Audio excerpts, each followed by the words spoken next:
कितने ईमानदार हो? एक बार एक राजा ने पूछा, मंत्री हमारी राजधानी में कितने ईमानदार हैं? ईमानदार अधिक हैं या बेईमान? महाराज बेईमान अधिक हैं। फिर राजा ने कहा, सिद्ध कर सकते हो? बिल्कुल हाँ महाराज, फिर सिद्ध करो। दूसरे दिन मंत्री ने महल का राज दरबार खाली करवा दिया और नगर में ढिंढोरा पिटवा दिया। आज रात को नगर का हर आदमी महाराज के महल के राज दरबार में एक एक घड़ा दूध सुबह होते ही लाएगा। सुबह होते ही फिर मंत्री राजा को राज दरबार के पास ले गया। राज दरबार को देखते ही राजा की आंखें खुली की खुली रह गई। वो जोरों से चिल्लाया, यह क्या है? राज दरबार में दूध के बदले पानी? मेरे आदेश का ऐसा आना था? राजा गुस्से से लाल पीले हो गए। बोले, यह कैसे हो सकता है? मंत्री, ढिंढोरा पिटाने में जरूर कोई भूल हुई होगी, लोगों को समझने में कोई भूल हुई होगी। लोग महाराज के आदेश का पालन न करें, ऐसा हो ही नहीं सकता है। मंत्री ने शांतिपूर्वक राजा से कहा, महाराज जैसा आप सोचते हैं ऐसा कुछ नहीं हुआ है। सच बात तो यह है कि सभी ने जानबूझकर दूध के बर्तन में दूध के बदले पानी डाला है। राजा ने कहा, कैसे? मान लूं कि जैसा तुम कह रहे हो ऐसा ही हुआ होगा। महाराज मेरे साथ चलिए, अभी दूध का दूध और पानी का पानी हो जाता है। दोनों वेश बदलकर बाहर निकले। चलते चलते हुए एक सेठ की हवेली पर पहुंचे। सेठ ने पूछा, कौन है आप? मंत्री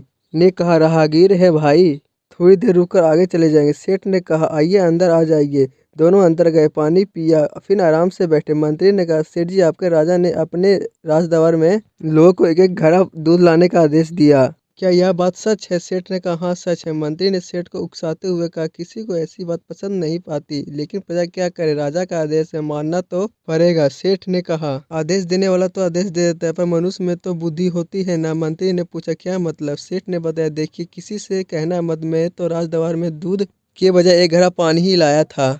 रात के अंधेरे में कौन देखता है कि घड़े में क्या है? फिर नगर के सारे लोग तो दूध डालने ही वाले थे, उसमें मैंने एक घड़ा पानी डाल दिया तो क्या फर्क पड़ता है? सेठ की बात सुनकर राजा और मंत्री वहां से रवाना हुए। इस प्रकार वे 4-5 जगह और गए। सभी से एक ही बात सुनने को मिली कि राज दरबार में सभी लोग दूध लाने वाले थे, पर अंधेरे में कौन देखता है कि घड़े में दूध है या पानी। यह सोचकर हर किसी ने राज दरबार में दूध की बजाय पानी लाए थे। मंत्री ने राजा से पूछा, महाराज अभी और कहीं पता लगाने जाना है क्या? राजा ने कहा, नहीं नहीं, इतना ही बहुत है। तुम सच कहते हो, सभी बेईमान गलत काम में एक साथ हो जाते हैं, और खास तौर पर अपने स्वार्थ में। आशा करता हूँ आपको कहानी अच्छी लगी होगी। कहानी के बारे में अपनी राय कमेंट बॉक्स में बताएं। साथ साथ हमारे चैनल को लाइक और सब्सक्राइब करना मत भूलिएगा। धन्यवाद।